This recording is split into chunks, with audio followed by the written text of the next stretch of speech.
Olá, jovens, sou o Cássio, professor de Geografia, e as nossas aulas agora vão acontecer desta forma, tá certo? Forma à distância, devido ao atual momento que nós estamos vivendo, devido a esse período de quarentena, que é muito importante estarmos em casa, sem contato com pessoas, para evitar com que o Covid-19 ele se propague, tá certo? Então, as nossas aulas, a partir de hoje, ela vai acontecer dessa forma, tá certo?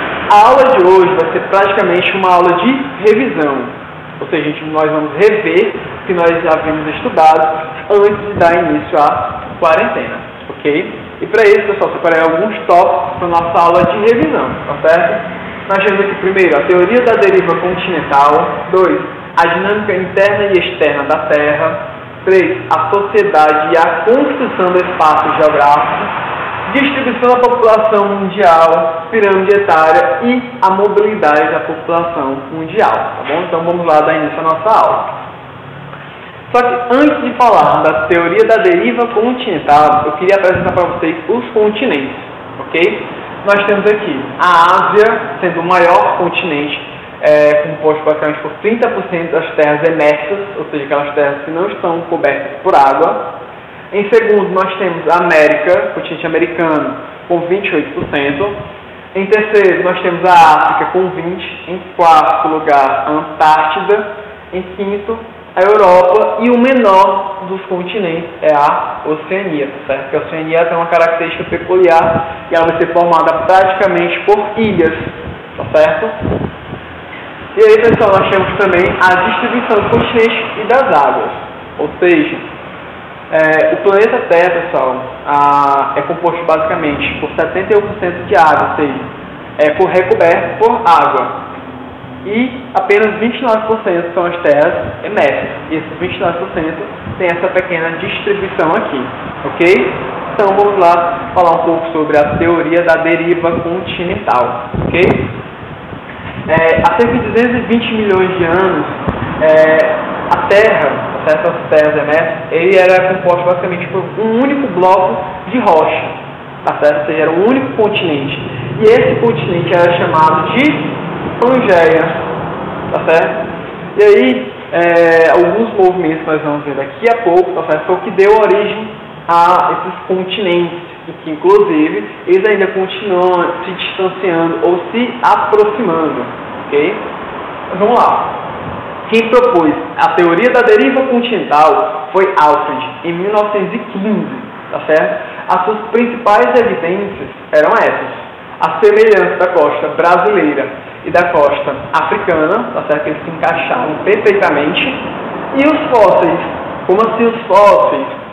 Os mesmos fósseis que eram encontrados no litoral brasileiro também eram encontrados na costa africana, ou seja, essas eram as suas principais teorias, ok? Mesmo sendo aceita na época, tá certo? Posteriormente ela foi aceita porque o número de evidências era maior. E agora a gente vai falar como é que ocorreu, digamos que essa separação da Pangeia, ou seja, a divisão desse continente, tá certo?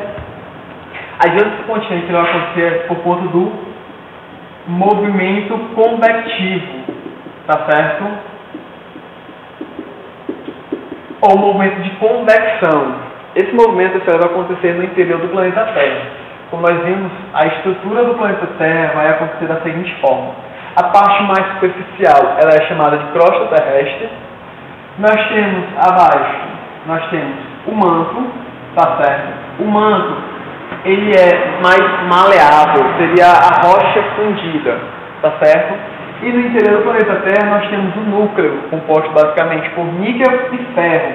Então ele é chamado de NIF, ok?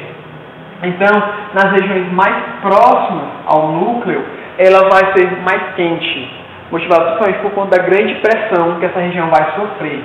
Então, essa região aqui, ela vai ser menos densa, tá certo? Então, o material fundido, no caso que está dentro do manto, ele tende a emergir.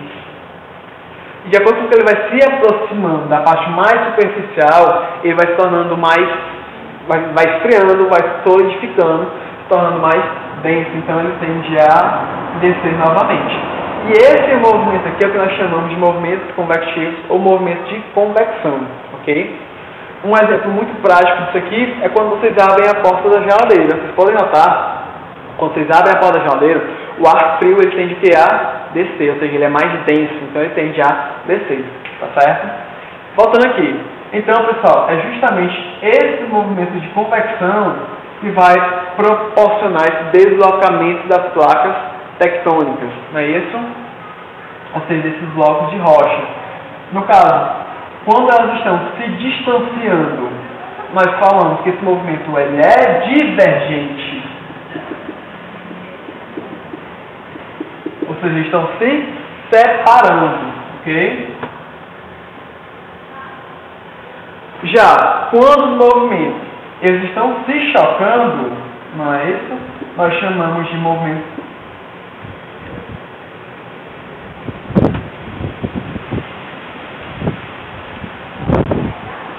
movimento convergente, tá certo? Onde eles estão se chocando. E aí nós temos também os movimentos transformantes, onde eles se atritam horizontalmente. Okay? Ou seja, esses são os movimentos realizados por esses imensos blocos de rocha, que nós chamamos de placas tectônicas. Ok? E aí, pessoal, ainda falando da parte interna do planeta Terra, ele também tem o tectonismo e o vulcanismo.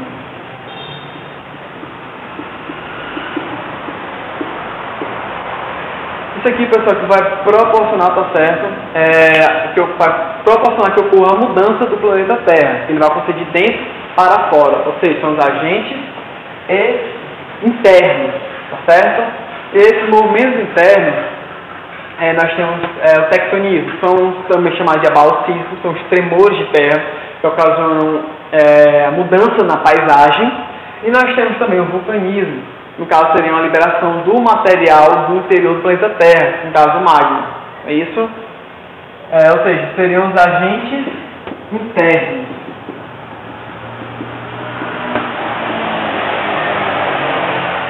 Ou seja, os agentes internos responsáveis por modelar ou formar o relevo são esses dois. Só que além desses dois, nós temos também os agentes externos. E aí nós temos a força da água, principalmente, a força do vento, a força das marés, ou seja, todos os movimentos que ocorrem fora do planeta Terra, nós chamamos de agentes externos que modelam a paisagem, que modelam o relevo, tá certo? Consequentemente, ele vai modificar também as paisagens, ok? E um dos principais modificadores dessa paisagem, que é o homem, tá certo? O ser humano, ele é o principal modificador dessa paisagem, ok? De que forma? Através do seu trabalho. De acordo com o que vai se aprimorando essas técnicas que o homem utiliza para realizar trabalho, vai se intensificando ainda mais a modificação na paisagem. Nós temos aí algumas, por exemplo, na agricultura.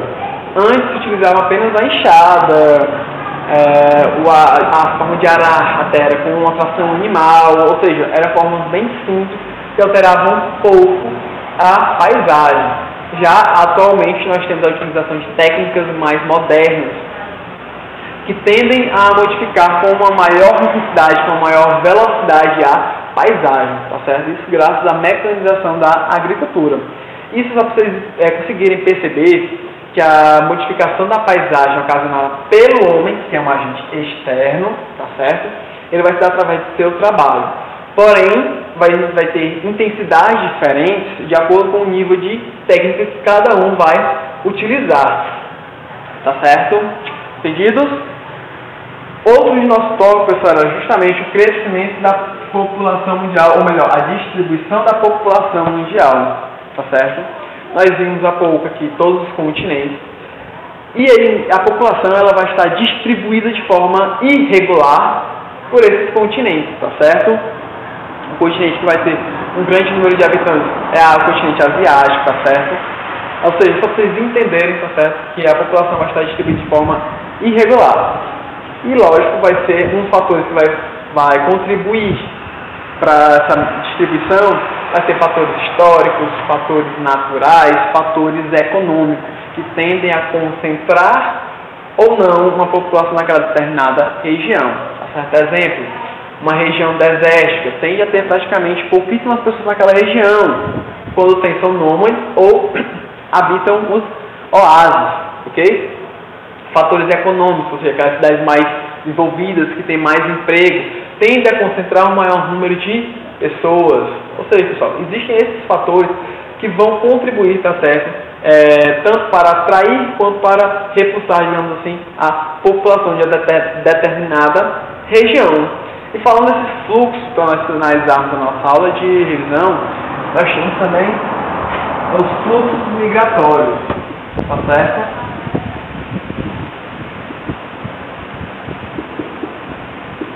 Vamos lá.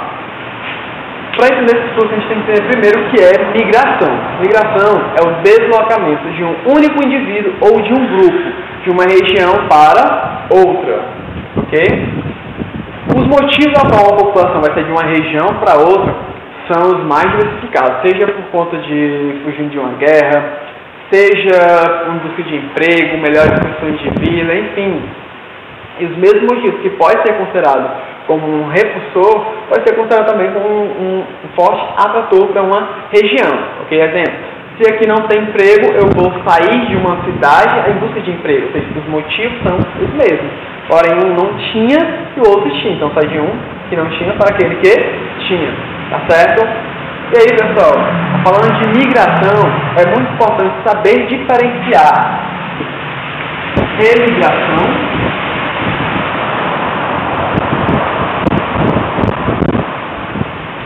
de imigração.